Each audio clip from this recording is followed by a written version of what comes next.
Okay, I want to thank everyone for tuning in to this installment of the 19 Report coming to you live out of Manning, South Carolina. As promised, we would come back to you with commentary on another timely subject.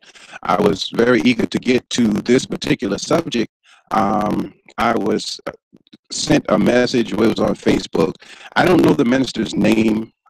He was just talking about cell phones and the connection of cell phones to the Congo and the minerals that were in the cell phones that were the mineral called coltan. So I wanted to talk about this subject and in relations to the people of the Congo who happen to be in the original people, Black people. And I want to get into this subject, and I hopefully it won't take long.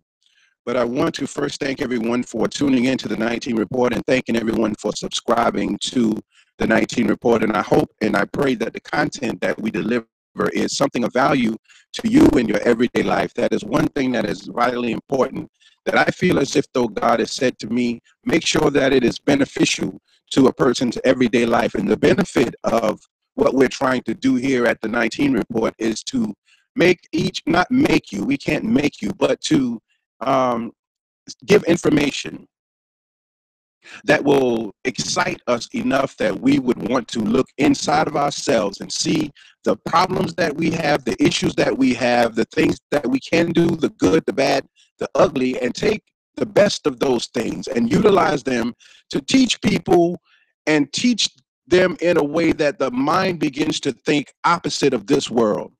Why so much opposite of this world? Because the battle that we have been fighting since our sojourn, I'm talking about Black people, and I want to say something to white folks in a minute. So just be patient. And those who love white people and those who are married to them, it is nothing disparaging, nothing negative. It's just something that has to be said. So just give me a few minutes. As always, I'm on my soapbox. The title of this commentary is Blood on Your Cell Phone. And this is information that I wasn't aware of until it was shared. Now, I know the person who shared it, but I don't like to mention names because I don't want anyone upset with me about anything.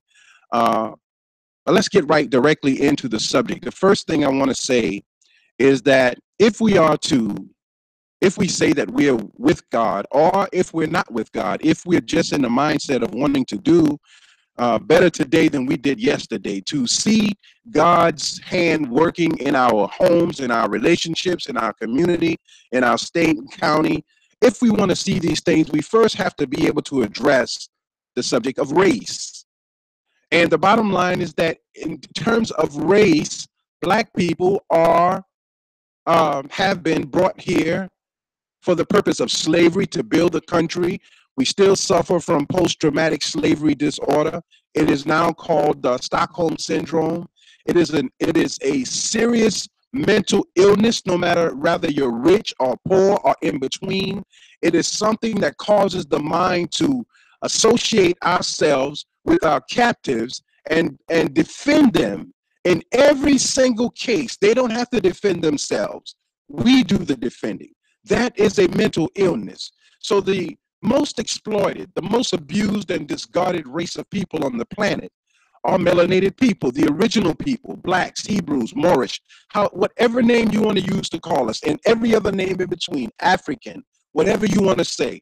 Let's not get caught up in the semantics of that. I hope I'm using the right word in regards, but let's not get caught up into names, titles. Now, how we choose to describe the darker people of the earth, not only are we exploited by other races, but we are brutally exploited. And this is the important part. We are brutally exploited by our own people. The mindset of Black exploitation started with the upper class Blacks in the East, believing that they were and are a better class of Blacks and never wasting an opportunity to exploit the ignorance of the lower class of people.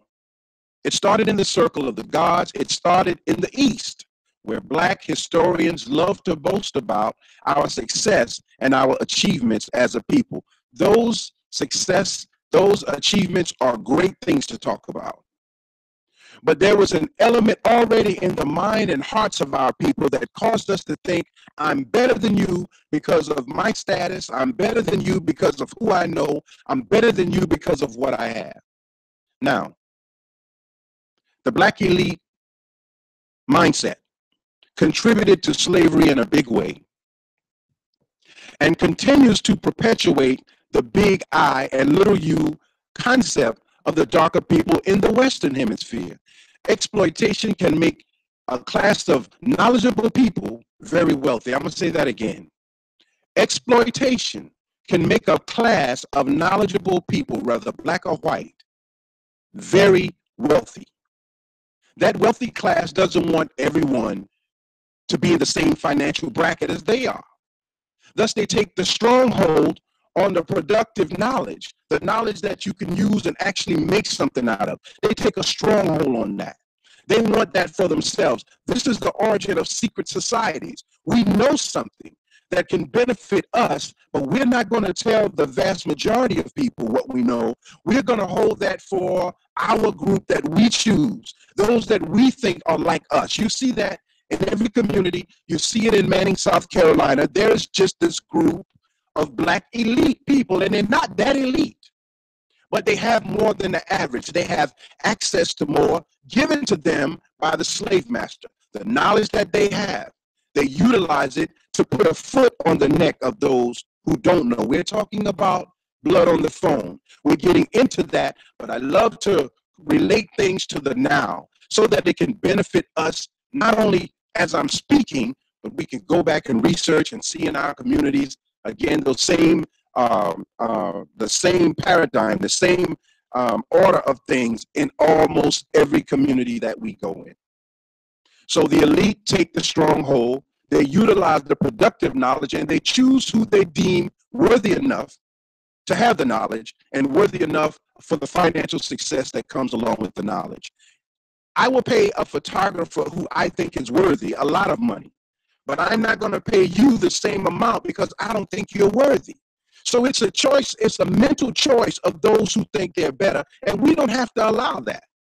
We don't have to allow anyone to say that they're better than us and treat us any other way you teach people how to treat you. Either you respect me, or you cross the line, or you get the hell on down the road. It's one or the other. When you talk to people in that way, you teach them how to respect you. We're talking about blood on the phone. And the reason I'm saying it in this way is because we're going to go into something that relates to the rich, that relates to the elite, that relates to the poor, and that relates to what's going on in the Congo as we speak. Now, America was built and maintained under the watchful eye of those who swore to uphold that business model. Slavery built America. Lies, stealing, dealing, smuggling, rape, murder, exploitation, and brainwashing built America. The implementation of a technique now called Stockholm Syndrome. That's where you begin to identify with your captors and defend their actions, their world, with your life, even though they took your life by force in order to build their world and their life. There is no question about it. We, the original people, black people, we don't have the means, the mindset, the desire to build anything of our own. No communities, no nothing. So we get an education, we go to the Caucasian school for that. We get a Caucasian degree, and we go to get a Caucasian job with the information that we learn that is intended to continuously build their world. This is not racism. If it is racism, then it is racism in terms of being concerned about your race. Now, the atrocities of slavery are now visually on a global scale. Everyone knows what happened to us in America. When the horrific images of slavery became readily available, a new method had to be implemented in order to hide slavery and in order to hide what has been done to the slave. But in the process of hiding all of that, the slave master still wanted to reap the benefit of the benefit of cheap and inexpensive labor. The prison system in America is a modern day slavery under the guise of the stock market. Get my feet off of this thing because I'm rocking the camera. Blacks, whites, and people of all colors who are able to afford investing in the market, put money into these stocks. They don't care how the increase comes about. They just care about the increase.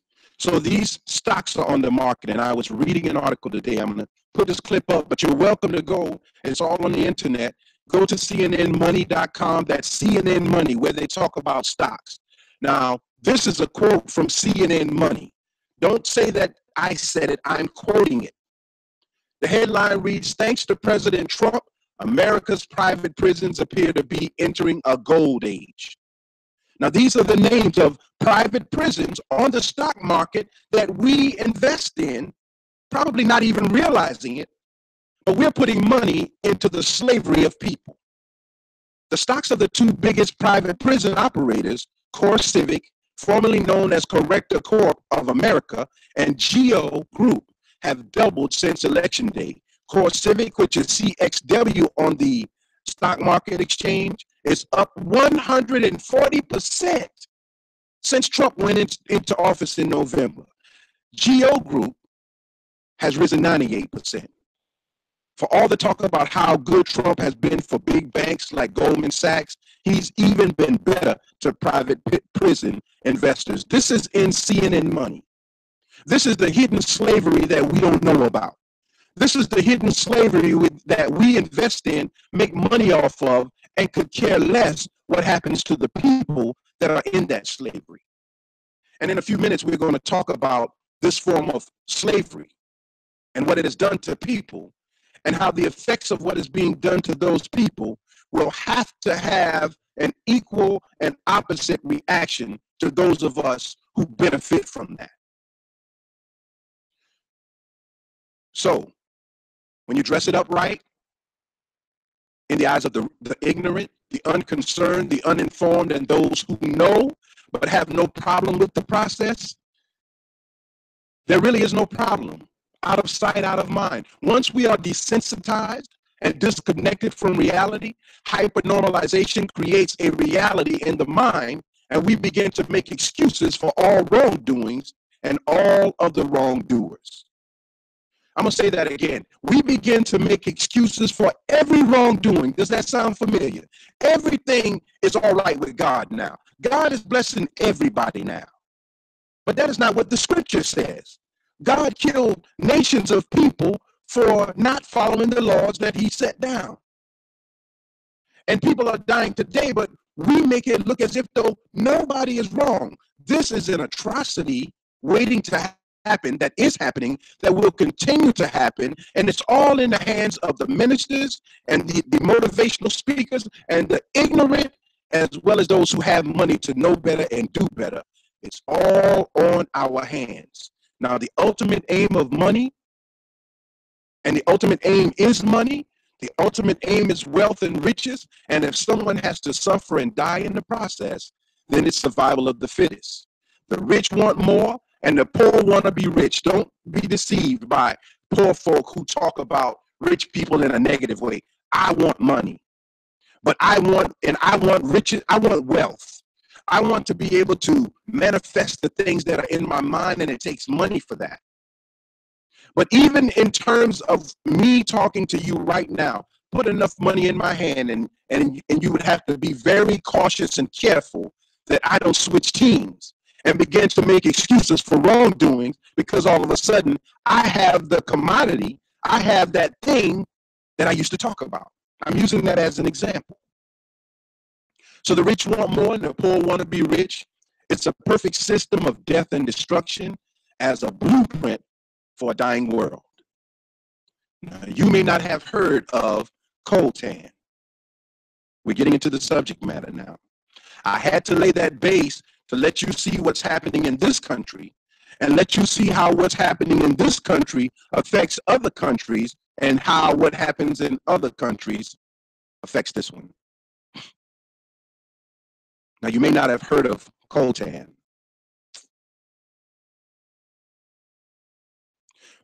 But you have it in your cell phones, in your laptops, in your pagers, and other electronic devices. It is important to everyday communication in the United States, but it is making the conflict in the Congo more complicated. It has been estimated that over several decades, decade is 10 years, over several decades, an estimated 5.4 million people have died as a result of mining for coltan in the Congo. And of that 5.4 million, half of that 5.4 million were children. I'm going to say that again. Of that 5.4, half of that 5.4 were children. That's children under the age of 17 in the mines, mining for coltan.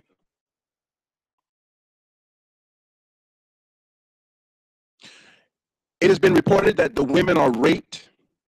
The women don't work in the mines, but the people who work in the mine pillage communities. The women are raped and violated at will, mutilated and molested. It is reported that they are penetrated with hot plastic pipes when the people rape them and are done with them. Bayonets are inserted into their vaginas from rifles. Sticks and other objects are used to mutilate the women. The women are forced to mother the children who are a product of rape. And when the children and the elderly or the sick are no longer able to work in the coltan mines, their throats are slashed or they are shot in the head. In other words, when you can no longer do for me, as in slavery in this country, you are no longer a use for me. You are an asset. You're not a liability. Now, this is real. This is happening right now in the Congo and other African countries. And the thing that is so disheartening, the thing that is it's frightening to me, that we no longer have a connection to our people. So what's going on over there doesn't matter to us here, and what's going on here doesn't matter to us here. We are a I people, a selfish people. My son made a point, and he's 10 years old. He was 9 at the time, I think, 10, that it's embarrassing to turn your camera on to take a picture in the opposite direction and realize that your camera is on selfie, which means all you do is take pictures of yourself.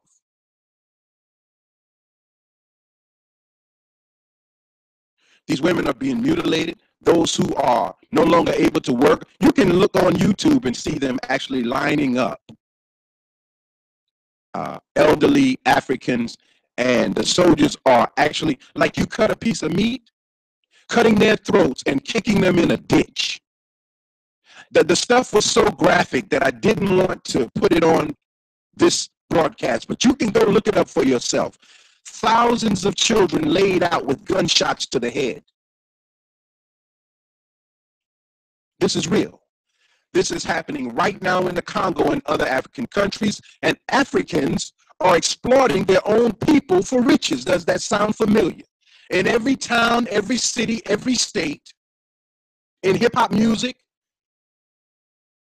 blacks are the first to be exploited for the benefit of everyone, and once they have dried us up, suck us dry of all they can get, then they say, I don't want to be associated with those people. Shouldn't you be a little bit upset about it?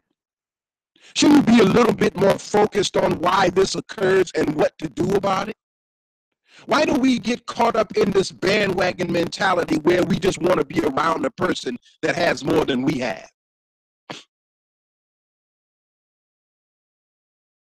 Now, Africans are exploiting their own people, not just in the Congo, but in Uganda and in other Rwanda, hiding the whole truth and benefiting from the destruction of their own people, just like the criminal elements of blacks in America. From the elitists to the dope pusher, everybody reaping blood money from their own people. And the disturbing part of it all, as I said, is that we can always find an excuse to justify the killing of our own people. And once you find a reason to not see yourself as human, to not see your brother and sister as human, God has no more use for us as a people. So in Chicago, on any given weekend, death, mothers and fathers, death, killing each other, children killing parents. It's normal now. It's hyper normalization. It's the new normal. We have accepted it. It's just what it is, brother. What can you do about it? That's our thinking. Now, columbite tantalite, or coltan for short. It's thundering outside. So if I go off the air, if something happens, forgive me for that. I'm going to try to keep on recording, but it is thundering right now, so we'll see. Columbite tantalite, or coltan for short, is a dull metallic ore found in major quantities in the eastern areas of the Congo. When refined, coltan becomes a metallic tantalum, a heat-resistant powder that can hold a high electrical charge. I think it can hold a heat temperature up to 2,669 degrees Celsius or Fahrenheit, something like that. Don't quote me on that. You can look that up. Now, there's blood in this device because your mobile phone contains tiny electronic circuits, and they couldn't work without minerals called coltan. It's mined in the eastern Congo. There is blood here, there. The blood of the Congolese are dying in terrible conflicts over this mineral. Factions of the military, the police, the government, all involved with the shadiness of making money. It's universal, and blood money is how Satan stays in control. This is my point. Anything that we talk about here on the 19 report is clarity in understanding how Satan works. If Satan built the world that we're in love with, when will we ever ask God to end the world? We may ask God to end things in it that we disagree with, but it could be that the things we agree with are against God. So we are never free of Satan, and no matter what we do, until people begin to extract Satan, bring him out for the world to see, so you can say to yourself, either this is right or this is wrong, but it's all up to the individual. This is how Satan stays in control. We don't care where the money comes from. We just want the money. We have to survive. It takes money to live. As I stated earlier, it is the perfect system for evil to remain in control. The one thing that you need to survive, the one thing that we want the most, the one thing that the Bible says is the root of all evil. The root of it. We got to have it. Coltan is used primarily for the production of tantalum capacitors used in many electronic devices. Many sources mention coltan's importance in the production of mobile phones. Here, I'm going to get back on the screen, get my stuff on the screen here, because I want you to see. You got a mobile phone, but every other year we have to upgrade these phones, and every other year coltan is necessary in order to pay for the upgrade. You ever had your cell phone and you can feel it getting super hot? Super hot. Well, imagine that super hot without that coltan protection around the capacitor. It would melt the phone, and in many cases in iPhones, they've been melting and burning people's skin because that coltan is that important. But that's not the only thing that coltan is a part of, is in. On every computer screen, in every flat screen television, in the firewall of cars and the electronics in cars, all of these things, GPS system, inkjet printers, hearing aids, pacemakers, games and game consoles, digital cameras, MP3 players, as I said, GPS and computer hard drives. Coltan is in all of these things. So the mining of coltan is lucrative,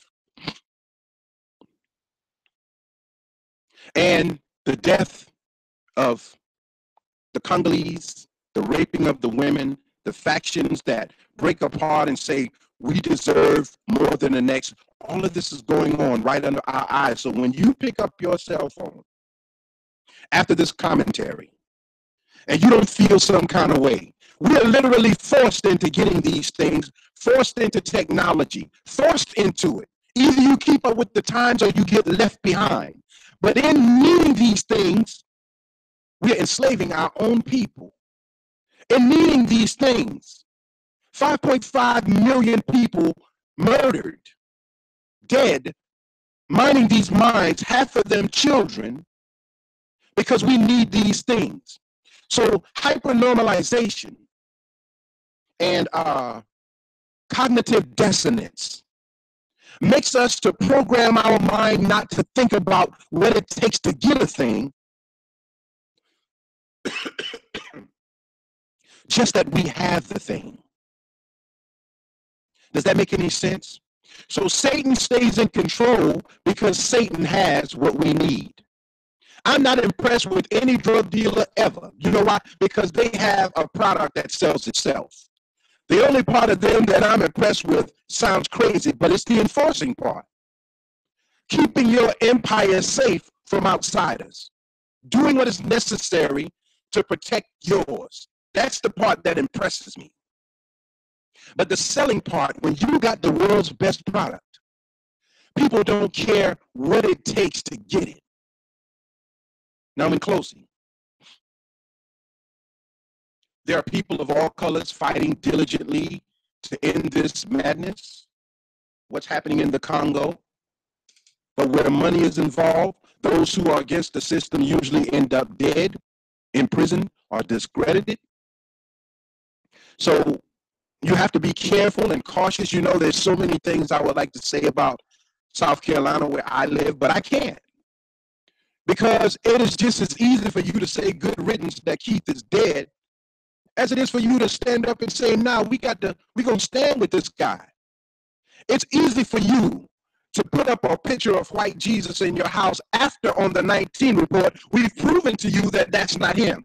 We've proven it, and we've shown you the man who drew the picture and why he drew it. It's easier for you to stay in the lie than to come out of the lie. That is cognitive dissonance. When anyone attacks anything that you believe, or I believe, we automatically become defensive to the point where we will fight and kill for a lie.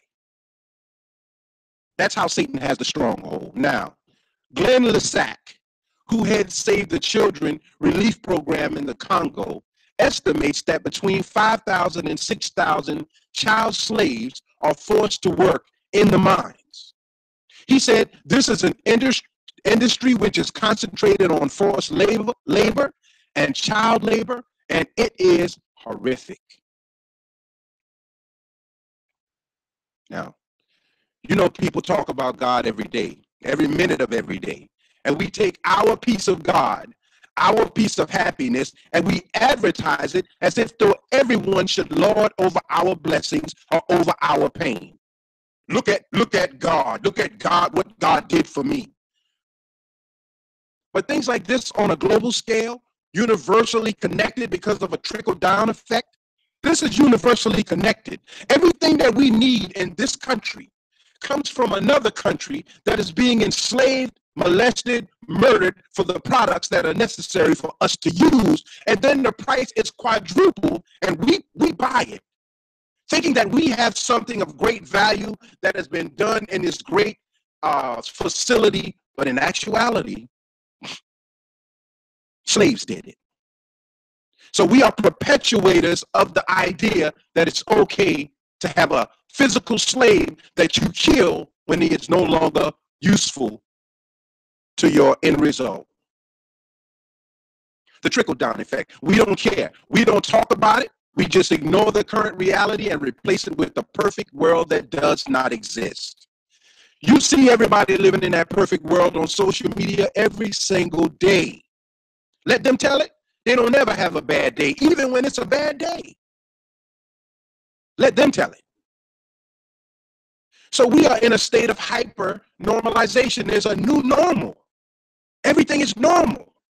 And when everything becomes normal, God no longer exists. So when God is out of the picture, I don't care if you're talking about God. That is not the same as him being there. Now, we just ignore the current reality and replace it with a perfect world that does not exist and will not exist until the satanic mind is completely removed from the face of the earth. Now, many people think this is impossible. Even Satan thinks this is impossible. But those who understand God knowledge know different. Now, I may never be, I don't even see it in my future, rich or whatever, but I know God exists, and I know why. And I know why I'm in the condition I'm in. I don't like it, but I know why. I know why people that have money have money. They understand the system, and they understand how to work it to get the best benefit from them. That makes sense. Everyone doesn't understand the system. Though we want to be wealthy and rich, we don't understand the system. So everybody in Manning wants to be a rapper. We can rap, we can buy the studio equipment, we can put it on CD, but we cannot sell it worldwide. We don't know how. You put it on internet, it doesn't sell. You put it out on the streets, it doesn't sell. We don't know marketing and marketing techniques.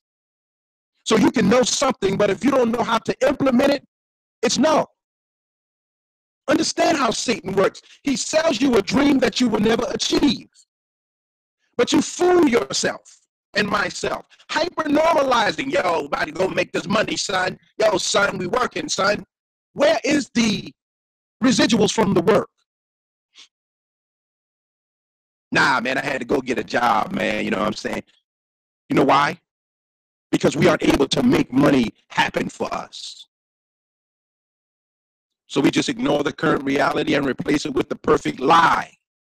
A perfect lie that does not exist and will not exist until the satanic mind is completely removed from the face of the earth. Now, in order for this to happen, most of us have to be totally eliminated from the face of the earth, including myself. I'm going to say that again. In order for the world that God has promised will come, the majority of us will die. You can choose how you die. I'm going to die trying to do the right thing in the eyes of God. I'm going to die having a good time. I'm going to go out like a G. I'm going to go out like a pimp. I'm going to go out like a thug. I'm going to go out robbing people. I'm going to go out in politics. I'm going to go out as a minister lying to the people. I'm going to tell the truth until I die. It's your choice.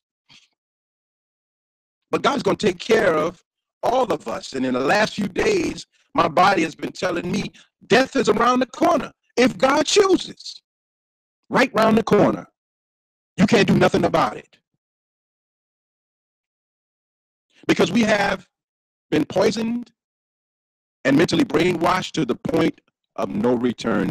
There's nothing that can be done for people that there is no return. And only God can fix that. See the story of Jonah in the Bible? Remember Jonah was swallowed by the fish? Well, Jonah was sent to a people that he didn't want to talk to. God sent Jonah to Nineveh. And Jonah was poor, and the people of Nineveh had a lot of money. And Jonah said, they ain't going to listen to me. I ain't going to waste my time talking to them old uppity, sedity, elitist people. They're not going to listen. So Jonah got on a boat, and Jonah went out on that ship with some people, and the boat started to rock because God was after him. Now, this is a parable. This is science. This is secret knowledge. Jonah went out on the boat started rocking, the people found out it was him God was after, they threw him overboard. He was, quote unquote, swallowed by a fish, some say a whale. And then after a while of being inside that fish and understanding what his mission was, it spit him out. He went to Nineveh, believing that what he said would not be heard, but in the entire Bible, the only people that detoured God's wrath was the people of Nineveh. Because the moment Jonah told them their transgressions, they tore off their clothes, they put on sackcloths, they humbled themselves and asked God for forgiveness. Now, this was the elite group that did that. They said, we were wrong. Thank you for coming. So Jonah didn't know his mission, but God knew it. So when God chooses you, you got to go. We're talking about blood money, but we're relating it to the blood that is on our hands in America, in this country. We're like that in the Bible as well. No matter what good news God allowed to be delivered to them, once the stipulations of how to receive that good news were recited. In other words, we love to hear things. You're going to get a house, and God is telling me that you're going to get a car, and God is telling me. We love that. And we die never getting the car, but we believe we're going to get the car. Just a moment. Try.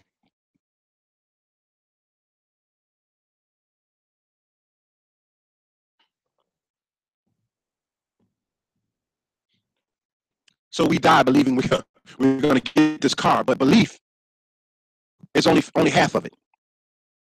Now, God would allow the children of Israel to be delivered from their issues. Once the stipulations of how to receive the good news were recited, the people rebelled every single time. So God killed the entire generation of rebellious people and gave the promised land to the children who were willing to obey his laws. Now, that was Moses' job in the Bible. His job was to deliver the message clearly to the children of Israel. He got them out of the hands of Pharaoh. God drowned Pharaoh, took them into the desert, not because they had to walk through the desert. Listen to this, and we're going to close. God gave the children of Israel instructions. I have a promised land already set up for you. All you have to do is go there and get it. The children of Israel sent out scouts to scout the land. The scouts came back with fruits, big fruits. They said, yeah, it's there. God did not lie. But there are giants there. There are people bigger than us in stature, in money, in wealth, in mind. And we have to beat them before we can get the land. The children of Israel in their rebelliousness said, we're not going. So God said, fine. If you don't want to go get the land that I have for you, then I'm going to send you out into the desert for 40 years. Until those of you who refuse to do what I say die off. And then the children behind you will respect me and listen to what I say. Now, had they listened to what God said, it would have taken them, scientists estimated, 3 to 6 months to be in the promised land. Instead, they went around, ignored God, and it took them 40 years and they had to die. So when information like this comes, we have to take advantage of it and use it. How do you use it? You entertain your people because we love entertainment. But in the middle of that, you educate them to what's happening. And in educating them, you pray that God will allow their thinking to go back to the thinking of God, to the connection with God. And we'll say, that's wrong. That's not right. Right now, we're working on emotion. So someone shows a video of a black man being shot down by police. And for 1 month, everybody posting up the black man, the black man, the black man. And the next month, back to football, back to basketball, because that was emotional. God don't need emotional people. God needs people who are going to do what is necessary to do, regardless of what is necessary to do it. So Moses had a job. I have a job. Many people have jobs that is necessary to awaken the people a little bit at a time. The Most Honorable Elijah Muhammad said the most difficult job is to teach black people anything of value. And I'm paraphrasing. So be advised that the cleansing is happening right now. God is allowing death to sweep over the entire world. This is fact. For those who refuse to combat Satan's world, death will visit us all. From entertainment to politics and everything in between, the battle is on. The war of Armageddon started when God started. It's called mental conflict. And it continues to this day. In any cartoon that you see, the devil on one shoulder, God, the angel on the other shoulder, and you in the middle. The devil voice is saying, do it. The angel voice is saying, don't do it. But the eventual choice is up to you and me. Power of choice. And that is what is in the book of Genesis. Adam and Eve had the power of choice. They chose to go against God when someone else whispered in their ear. And that's what happens to us because of our emotional state. We always jump on the emotional bandwagon. Everybody gets tough in a group. Everybody gets tough when it's a bunch of people. But very few are consistent and tough when it's just them and what they believe to be God.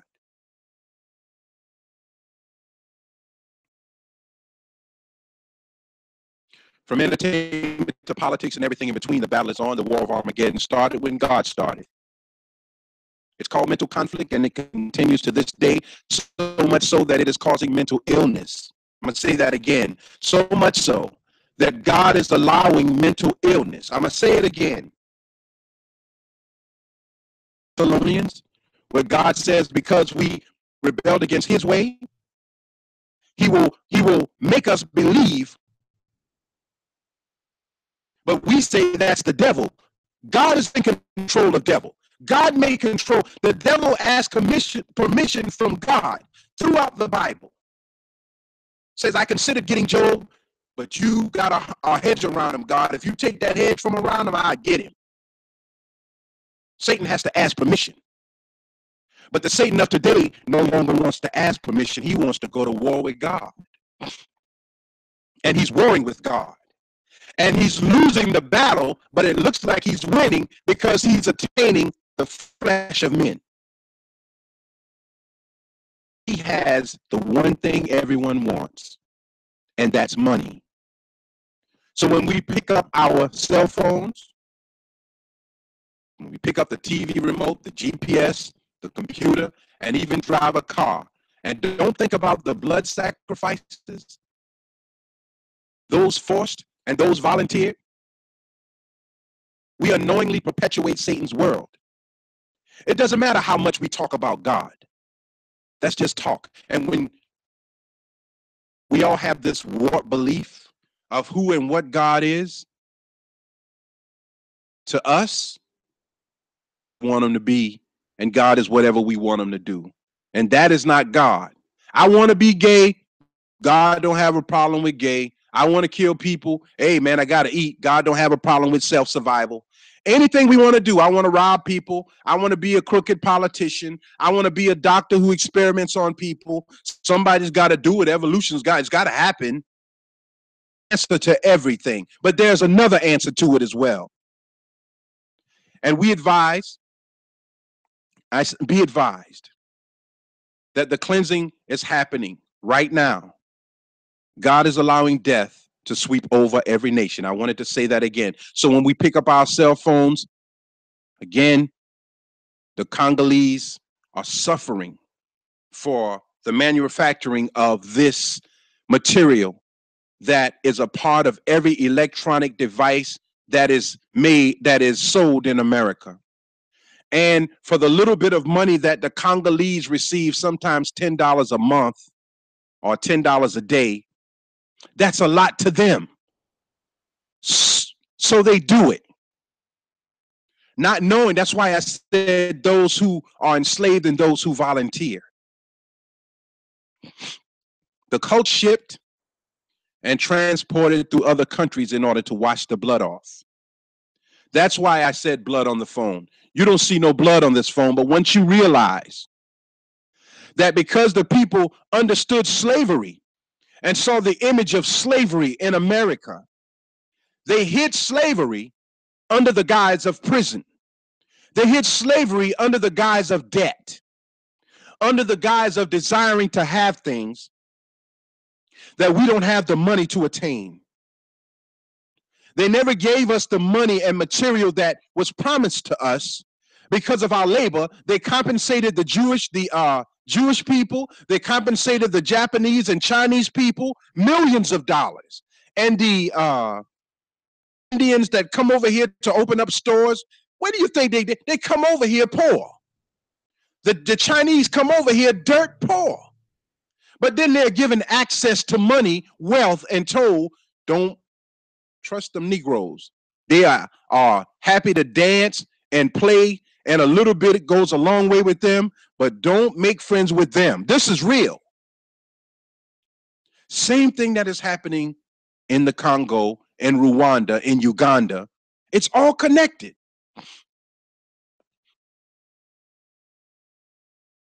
So the coltan is now being shipped and transported through our country, to this country, through other countries to wash the blood off, to make that trail of tears disappear. Now China, Samsung phones, Japan, and Nokia, what is the other one? All of these different phones, iPhones, Britain, and other countries ship the coltan from the Congo to them, and then make it look as if though the coltan comes from them to America, as if though it came from them, but it came from the death and blood and sacrifice of the Congolese people who literally work for free and work till death so that we can pay $600 to $1,000 for a cell phone, or $25,000 to $100,000 for a high-end vehicle. All of that at the hands of the Congolese people who are dying, 5.4 million people over decades and continuously. And the kings of the earth, I want to read this. I got to read it. I think I mixed it up a little bit. I did. But I want to read this in closing from out of the King James Version of the Bible. Then we're going to close. We're reading Revelations 18. We're reading Revelations 18, 9 through 19. And the kings of the earth who have committed fornication and lived deliciously with her shall bewail her and lament for her when they shall see the smoke of her burning, standing afar off from the fear of her torment, saying, Alas, alas, that great city Babylon, that mighty city, for in 1 hour is thy judgment come. And the merchants, here we go, of the earth shall weep and mourn over her, for no man buyeth their merchants anymore. The merchandise of gold, here we go into the minerals. This is the book of Revelation talking. This is the book that we read but don't understand, telling us what's happening right now in real time. But we would rather put it out there into space and ain't God good? God is good because you got a car. He's always been good. But what process did it take for that car to be made manifest? And what parts of that process do you not realize that every action has an equal and opposite reaction? Why are our children behaving the way they are? Why are they killing each other the way they are? Why has life become so devalued? But this is how Satan world works. And if you don't look at it from a grand scale, if you're looking at it just from your life, my life, we miss it. The merchants of gold and silver and precious stones, and of pearls and fine linen, and purple and silk and scarlet, and all thine wood, and all manner vessels of ivory, and all manner vessels of most precious wood, and of brass. I mean, this thing just puts it all in there. And iron and marble, and cinnamon and odors and ointments and frankincense and wine and oil and fine flour and wheat and beasts and sheep and horses and chariots and slaves and souls of men. And the fruits thy soul lusted after are departed from thee, and all things which were dainty and goodly are departed from thee, and thou shalt find then no more at all. I told you that based on my understanding of religious scripture, God is going to kill everything that is out of ordinance with what he has intended. And if you don't believe in any God, let's just take it to universal law and how cause and effect relates to everything that is done and what will be done. The merchants of these things, which were made rich by her, shall stand afar off for the fear of her torment, weeping and wailing and saying, Alas, alas, that great city that was clothed in fine linen and purple and scarlet, and decked with gold and precious stones and pearls. For in 1 hour, so great riches is come to naught, and every shipmaster and all the companies in ships and sailors, and as many as trade by sea, stood afar off and cried when they saw the smoke of her burning, saying, What city is like unto this great city? What country is like unto this great country? What town is like unto this great town? What person is like unto this great person? Every great leader that we lauded over, they died. Everything that we thought would never go away has vanished. Wherein were made rich all that has ships in the sea by reasons of her costliness, for in 1 hour is she made desolate. This is the book of Revelations. When God releases his wrath, and he has, it is coming piecemeal. It is coming a little at a time, but it is all related to what is happening and what we refuse to be concerned about. Blood on the phone, Khotan and Killer Prophet. What does the Congo have to do with the electronic market worldwide? Find out for yourself. Look it up. I watched the documentary on yesterday. It was very good. Before I got on the air, I wanted to watch the documentary.